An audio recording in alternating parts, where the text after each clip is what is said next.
Hey y'all, grown black folks talk. Kevin Durant and what some of his latest actions say about the state of the black community. Now, this is not a video in which I'm going to critique per se what Kevin Durant is doing, whether it's rightness or it's wrongness. There are several reasons for this. Two are very important. Unlike the case where Kim Burrell is a professing Christian, T.D. Jakes is a professing Christian pastor, Creflo Dollar is a professing Christian pastor. The Christian is told not to even judge the world, the people of the world, because we're operating on two different sets of standards. So that's number one. And number two, because I don't know what the circumstances are, and because this is so unusual, that I don't think that I can say whether or not he's right or wrong. I don't think I can do that. I, however, have made an observation that has nothing to do with whether I love or hate what he's doing, but I've made an observation about something. And it says a lot about how we live in the black community. And it says a lot about what black men think about the United States. There's a big argument going on that Kevin Durant, like Magic Johnson, like Curt Flood before him, we're talking about athletes, have made this argument. It is a big deal when the employee class of men can walk up on the ownership, the capitalist side of men, and walk in and make demands about how the company will be run. That is extremely rare. But Kevin Durant has walked up on the ownership of the Brooklyn Nets at this point and basically said, you have a choice. You can get rid of the coach and the GM, or you can watch me walk.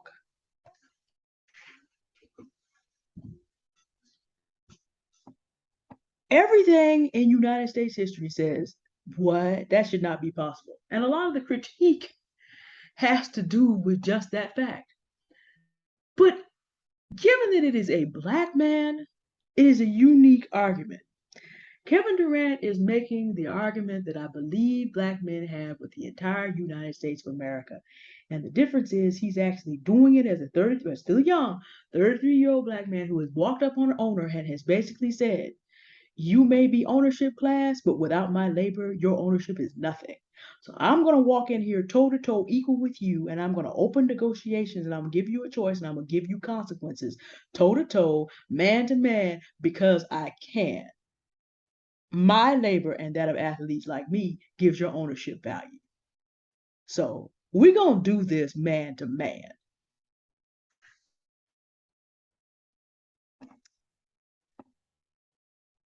The term uppity Negro would be used by a lot of people. And of course, 80 years ago, this would be the end of Kevin Durant's story in America. Done, finished, finito. Which is why, in a way, this is so amazing to me. But also, imagine how many average black men who idolize athletes, who live in the country and go to work every day, and it seems like their labor gets them nothing of being able to have the rights of being a man, able to determine their future, able to negotiate as an equal, able to hand out choices and consequences and have people negotiate, beginning to open instead of just being the brunt of everything that the people who are running things are handing out. Now, I know that my demographic is mostly black women, a lot of whom are interested in swirling, divestment, or just staying single. Bear with me, because this involves you as well. It involves you because this is your father, your brother, your son. And some of you may have cousins and friends. So this involves you. Just bear with me. Talking about black men is not black male worship, nor is it even centering them. It is seeking to get an understanding of a problem that we have to live with. I'm going to bring this home to you. Just stay with me for a minute. For just a minute, we're going to look at the facts around black male life in America in a way I don't think any of us usually have. Now, there are figures in the manosphere who said parts of this, but I'm going to line it up because sometimes if you don't know what you're working with, you don't know what to do next. And of course, I'm presenting this in the hopes that it will help both black men and black women. Okay, so let's go here. Most people are not aware, and like I said, the manosphere does discuss these things. I owe the initial knowledge of this to attorney Dennis Sperling, who's a very well-known manosphere figure. I used to listen to his show way back in the day, quite a bit back in the day now, I think. Can't remember how many years. But he happened to mention on his show that 180 years of slavery, of the 246 involved, 170, 180 good years, it was almost all black men. Black women were not imported in large numbers until people had a end date for the importation of slaves, which in the United States was around 1808. So if you think about, we have this idea that all these black families, and I've said this many times, 12, 13 generations of black people, I've said this publicly many times. That's not correct. A lot of the stories about mothers and babies being sold here and there, because again, the slave trade is going to get shut down, so people now have to breed slaves. That really is around 1800. As you're getting close, the date is set for slavery to end in about 1789, the same time the Constitution is founded. So at that point in the United States, there was a demand now for black female slaves. That demand didn't exist. It's not that black women were not here. It was just not in the large numbers because breeding slaves is not important. You could always get some new ones.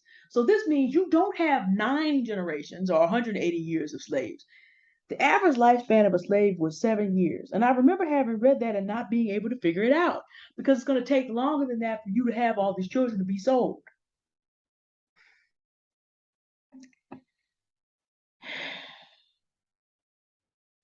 How do I say this? Because to stop and think about this is just agonizing. If you're a human being and you realize that you could turn a group of men into the ground 45 times in 180 years with some change.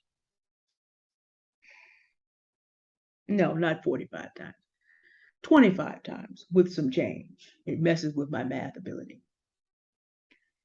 25 times 7 is 175 years. So, no, they're not 9 generations of black families. There are the possibility of turning a whole boatload of slaves, African men, into the ground every 7 years. And so the formative capital of the United States for the first 170, 180 years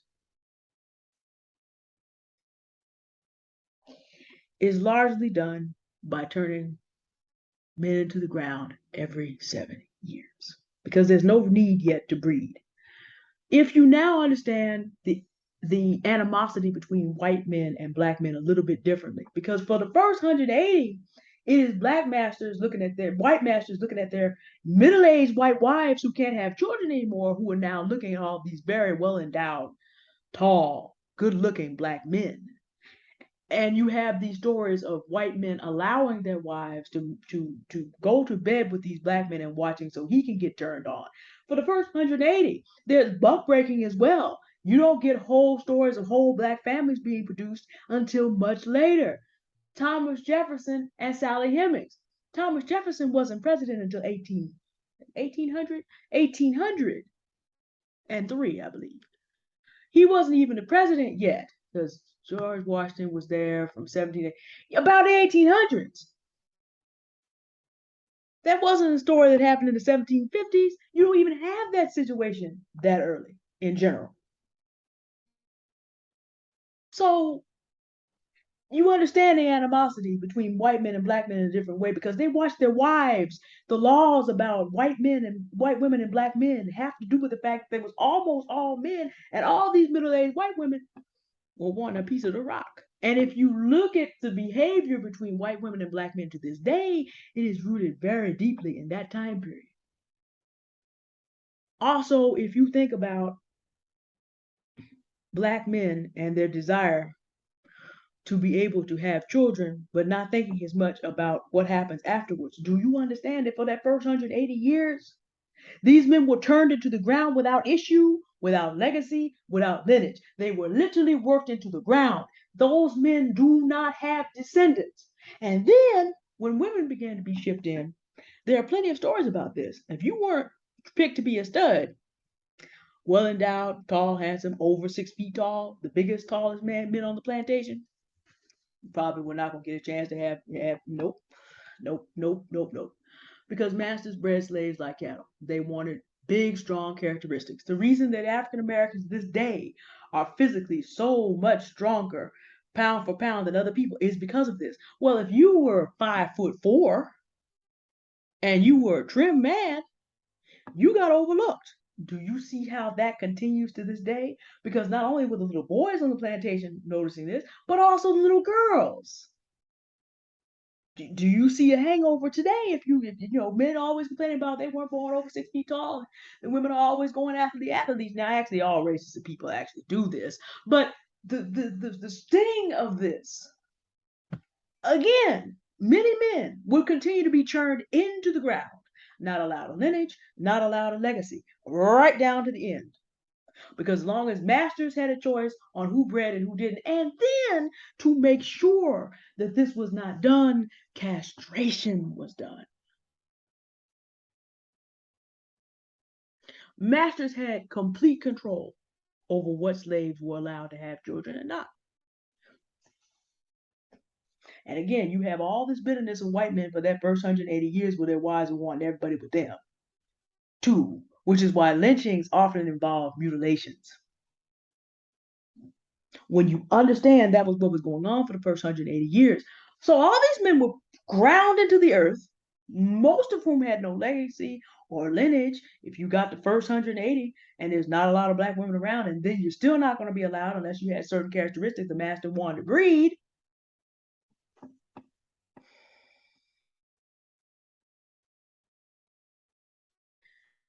This means that the United States turned at least 25 rotations and then 3 more generations of black men into the ground and will not acknowledge that this is what it did. The credit for pulling the United States out of the dirt belongs to black men, almost exclusively for the first 180. Are they ever going to get it? Nope, not in the United States. And then another 3 generations. Now we're going to get down to the 1860s. You think anybody, you've probably heard of the Civil War. A lot of you've never heard of the United States colored troops, 108,000 men. They gave up 6,000 men of their number died. I didn't learn about them until I was 34, and I thought I was up on the Civil War. Ulysses S. Grant, Abraham Lincoln said they were best troops that they had. The best, the most loyal, the best fighters. They won some very important battles. The movie Glory is about the United States colored troops stand at Fort Wagner. They threw back one of the Confederacy's best generals, Jubal Early, got his head handed to him. You think you ever hear about the Battle of Fort Wagner that often? No, you don't. You don't. Because again, these men lived and died, turned into the ground. No acknowledgement. World War I, World War II, same. Korea, same thing. Black men were essential in World War I and World War II. Korea and Vietnam we know less about, but I know Vietnam veterans that talk about World War II and Korean veterans who are now up in rank and were still mad about the army being integrated and were trying to march them out in front with guns at their backs to get them killed.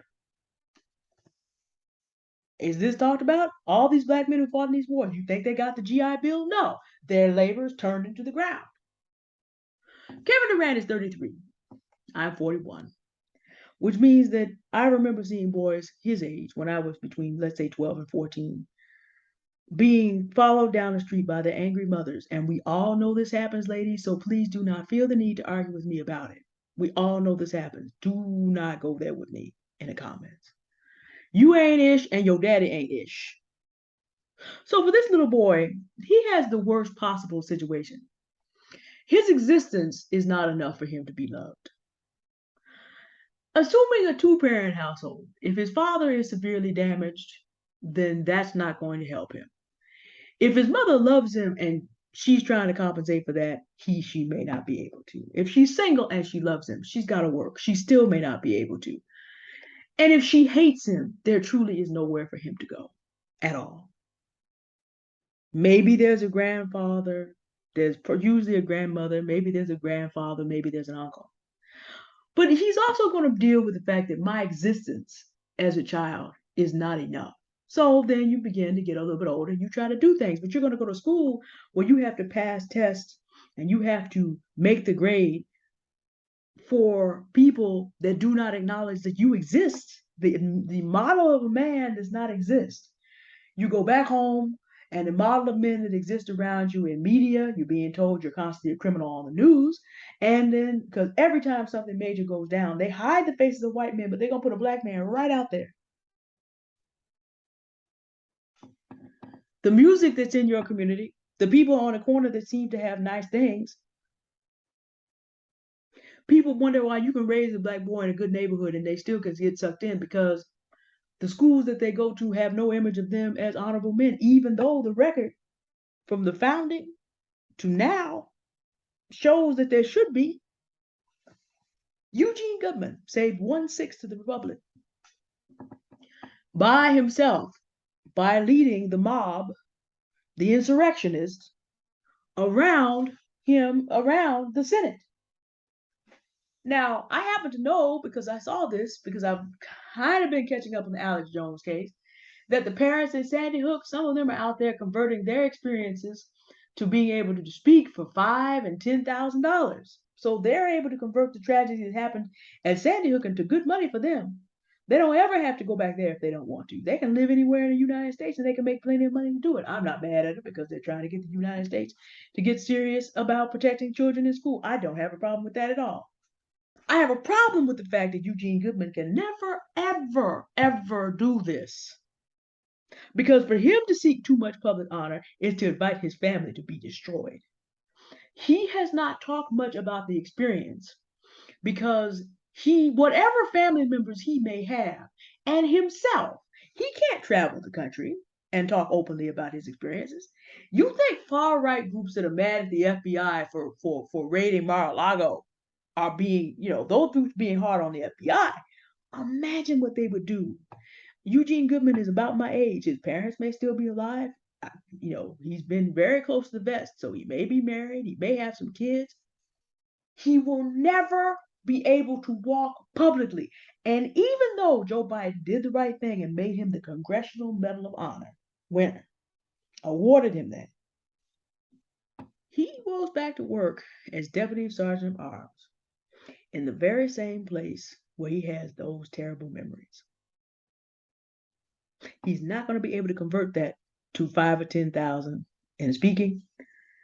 He may not be able to convert that to ever writing a book about it. Now, fortunately for Mr. Goodman, Officer Goodman, excuse me, he seems to be a very humble man, and I don't think he's terribly motivated by that. But the idea that he cannot convert his heroism to a life for him, where he never has to go back into that place again if he doesn't want to, while other people, white people, can just flip like this.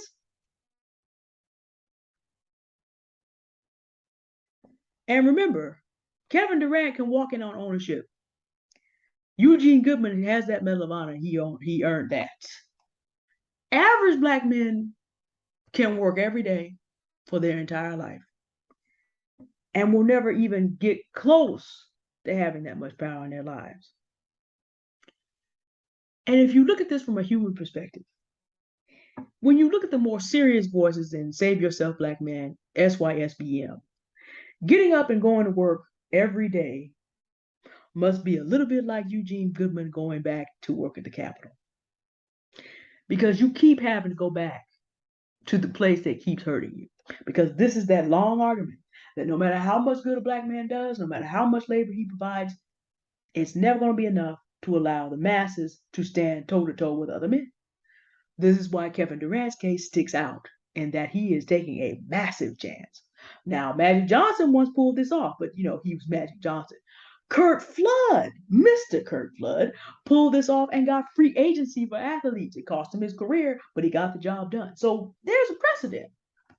But for Kevin Durant to go do this for himself is still a thing, because in general, black men cannot do this.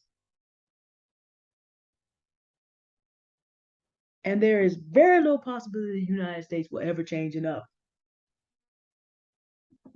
I know some of you are still like, we've listened to you talk about these men for a long. What about black women? We grew up in the same conditions. This is where I'm going to turn the corner to y'all.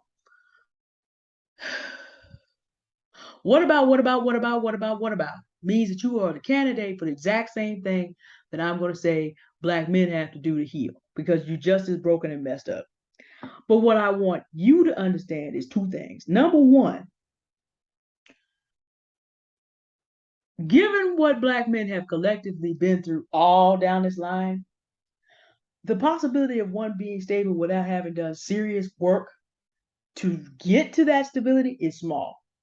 Given everything that's happened, I mean, I didn't talk about crack cocaine. I didn't talk about the war on drugs. I didn't talk about the line of heroin to LSD to weed to speed, all the way down to crack cocaine. I haven't even talked about what that did to us. That's a whole different video.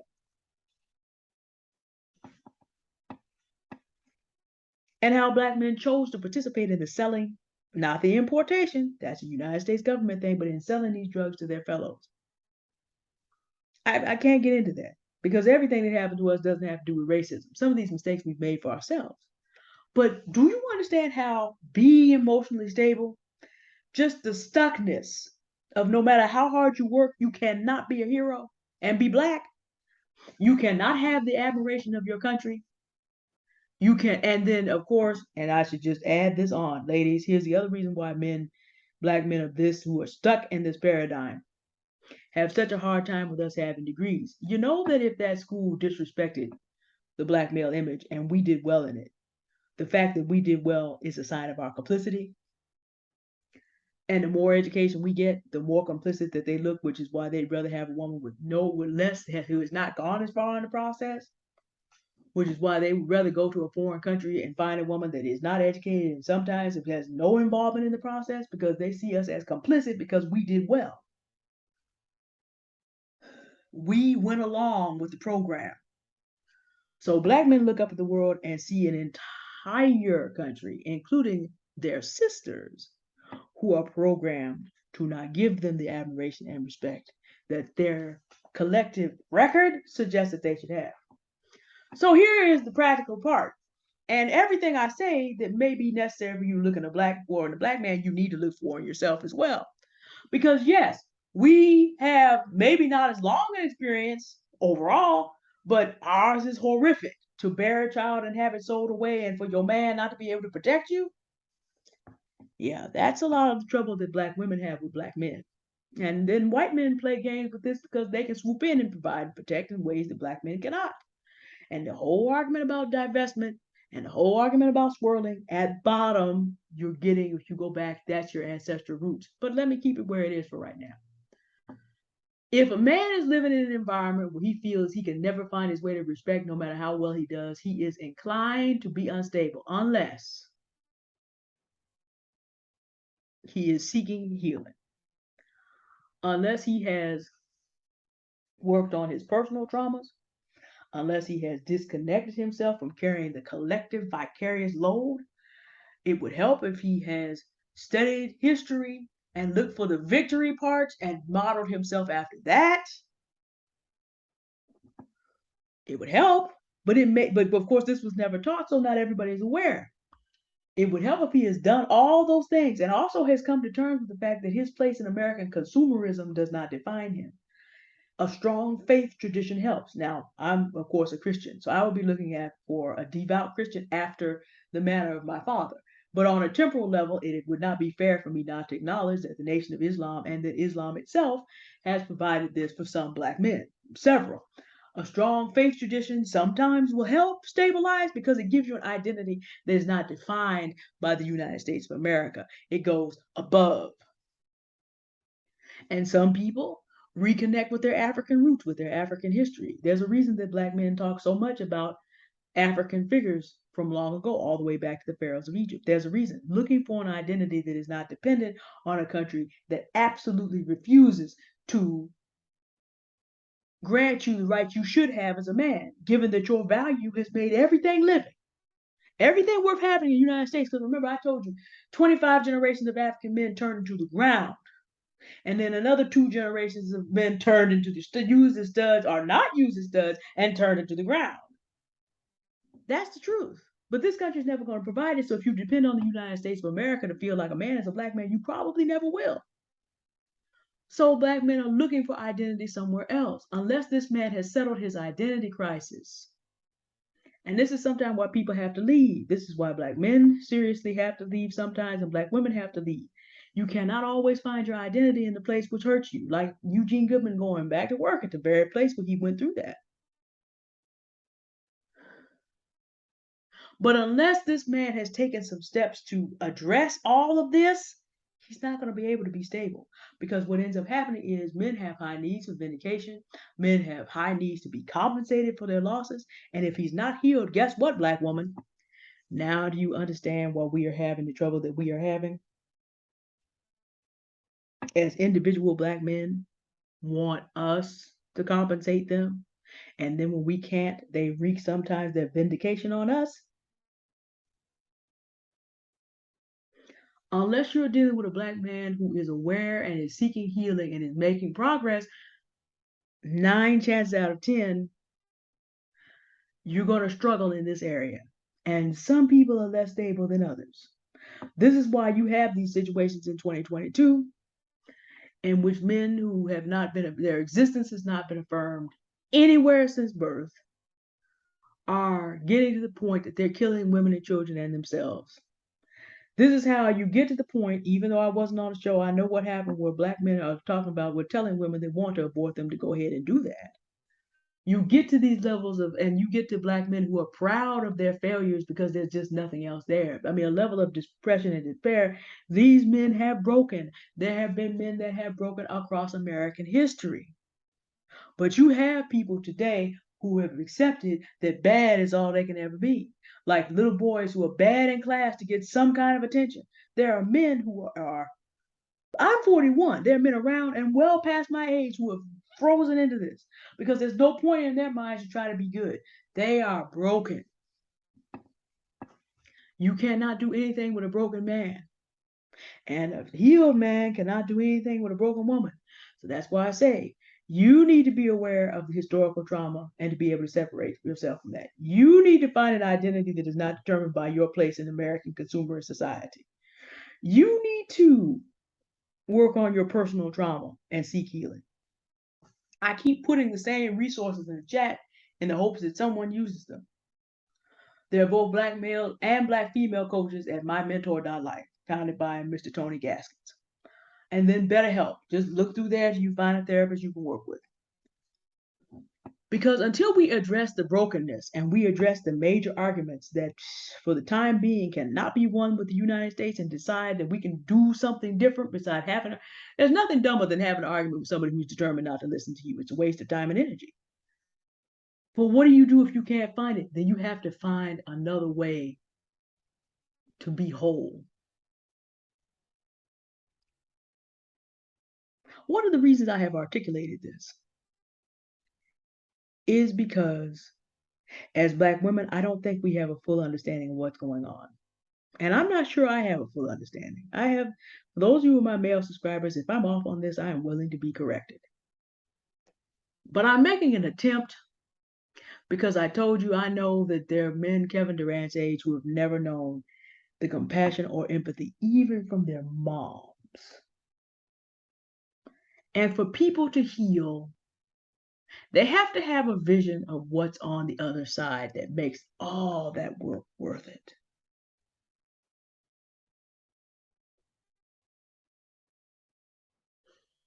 I listened to Sir Walter Jones of the Sir Walter Jones Show today.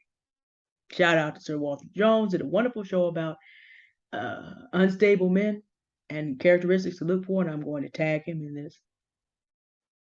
And he talked about how he realizes now, looking back from his mid-50s, he said, I'm as happy as I've ever been because I realized I married twice and I was an emotional wreck. And then the women that I married were also emotional wrecks. So I wasn't able to help them and they weren't able to help me. In fact, we reinforced each other being a wreck. Yikes. Yikes. But he's aware and he's done his work. So it shows an image of what's possible. What's possible. I would say the unfortunate example of a man who made it to his mid-50s but didn't do his work, Kevin Samuels, who is no longer here with us. Now, I don't ever give that man any quarter because of the things that he had to say that were extremely damaging. And I'm not talking about the average at best and all the rest of it. I'm talking about advising fornication if you get to make a certain amount of money. But you see, that's the same thing. That's still a man trying to buy his way in the American system into a position of respect. If I can just be 6'4", if I can just make over six figures and have some Rolexes and some nice suits, if I can just take enough Red Bull and maybe enough thing to always be able to lay it on the women, then maybe I'm going to get that respect. And there are many black men who will put themselves into an early grave in the attempt. Because what does the United States do? It does this on the regular. It will take a black man for everything. And this is also what black men are complaining about women who want more from them. They are basically conflating the desire for black men to be secure, black women to be secured in this economy, with the desire of the same United States to take resources and to take all these give no respect and turn them into the ground. They are conflating those two things. And because we did well in the schools that do not respect black men, they are conflating our success as complicity. The whole hatred about degrees, I already explained that. But it is possible to heal. Sir Walter Jones is a combination of a man who did his work professionally and also has very strong faith. He's a tremendous Bible teacher and he believes every bit of it. He's an humble man. He takes a lot of the donations that he receives and he helps out the neediest people in his area of Chicago. A lot of single mothers. But he also adopts a lot of young people, if you will, and makes sure they have men and women and make sure they have what they need to get through their education. And this is what he takes a lot of his resources, and he has a daughter, a son, and two beautiful grandsons. Healing is possible. That's one model that just comes to mind. Tony Gaskins is 38 and was a bad dude up to about age 21. Then he met his wife. And is still talking about his journey, talking about, things that I was saying, I've grown some and I realized that wasn't quite it, and making adjustments and growing. Men who you can see have made it to the other side. Men that black women can see have made it to the other side. Because ladies, in closing, why did you need to listen to this? Because guess what? There are men in every community that don't feel that they've gotten what they need. There are white men who are not part of the ownership class who know that they're never going to go toe to toe with the people that is buying and selling their lives and tell them anything either. Kevin Durant stands alone because he stands alone. That's not even a question of color. There's no employees that are going to walk in there and do this. If you don't understand what is going on with the black men you are running from, you will not be able to defend yourself from picking up another one who is in another community. Now, I can't talk about the very firm Asian and Latino communities that are still connected with their roots, but if he is Americanized and has realized that he can work and work and work and work and work, but he's not going to stand toe to toe with the men that are making life hard for all of us, you can run into the same troubled man, the same emotionally unstable man in any community. So unless you understand that everybody you meet, including yourself, needs to identify what's going on with them, needs to identify the historical piece and concentrate on the victories. Let me give you another practical piece that goes with everybody. When you listen to people talk about their lives and talk about their history, run from a complainer. Also run from someone who only knows the good side of history but does not know any practical steps that you see them applying in their life. But if you think this is just a black man's problem, you're most likely, because this is what you know, you are more likely to go to another community and get the same man in a different color. Look, y'all, I don't care whether he is cream, saffron, tan, or black. The wrong man who is not healed and is going to download all that on you will kill you in cream, saffron, tan, and black. It does not matter. You must seek men who are healed. But the black man's story is unique. He has a bone to pick that is unique because 25, 28 rotations, we can't even say generations, truly did give this country life. A gnat, I almost had to take that gnat's life. I thought that was a mosquito. I'm sorry, y'all. Truly did, and it's not acknowledged. It's a unique bone, but it's not the only bone that people have to pick in the United States. And if you get with a man and you don't understand what is going on, you will be in the hands of the same man, just in a different shade. You need to understand what is going on with American men in general. The average one is going to exhibit some of this.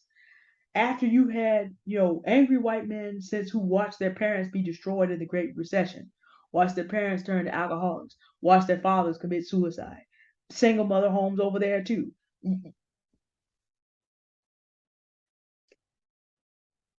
Americanized Asian and Latino families go through this as well. Not as much, but it does happen. You can run into the same man anywhere.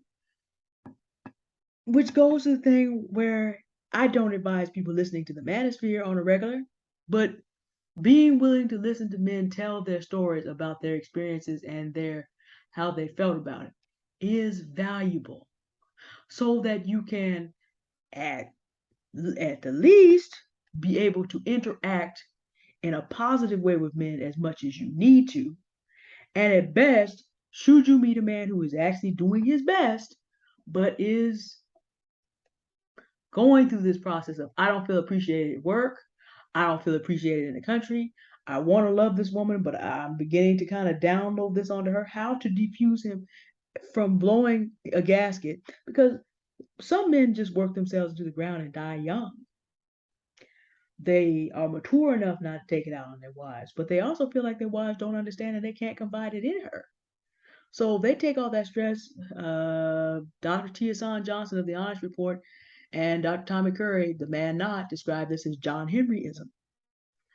Some men just work themselves into an early grave trying to overcome all this because they don't have the support that they need. And oftentimes they don't feel like they can talk to their wives who have no way of understanding. Now, John Henryism is unique to black men because y'all know the story. John Henry's out here competing with something that depends on when the story was told. It's a steam engine or electric engine, and actually he's beating it, but he can't do it because he's just a human being and he dies right there.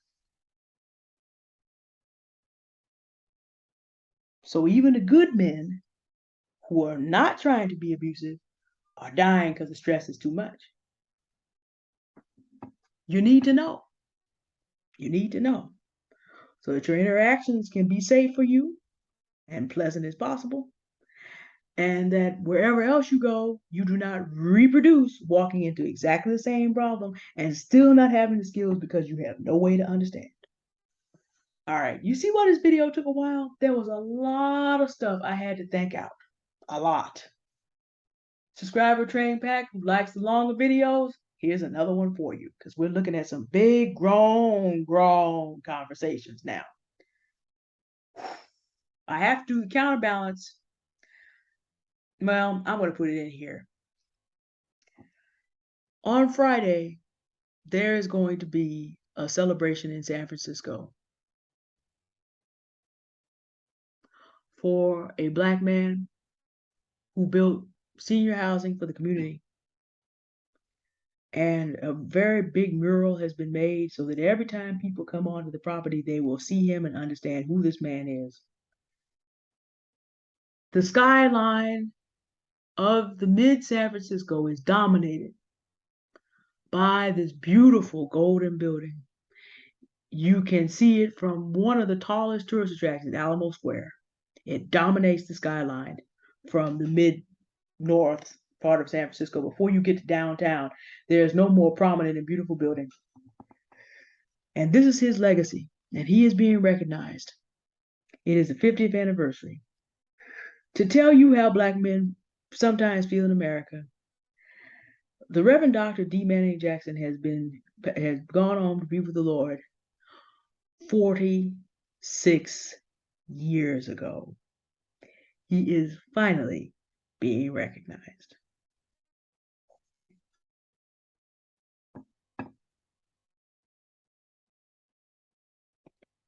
Just roll that around in your mind.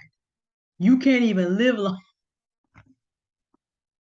You do all that and you can't even live long enough to be recognized. There's going to be a whole nother generation of people on the earth who never knew you, which means that you have time for your sons to die off, your grandchildren. You 46 years before he's recognized. And only because the people who remember him live long enough to tell the story to the latest successor so it can get done.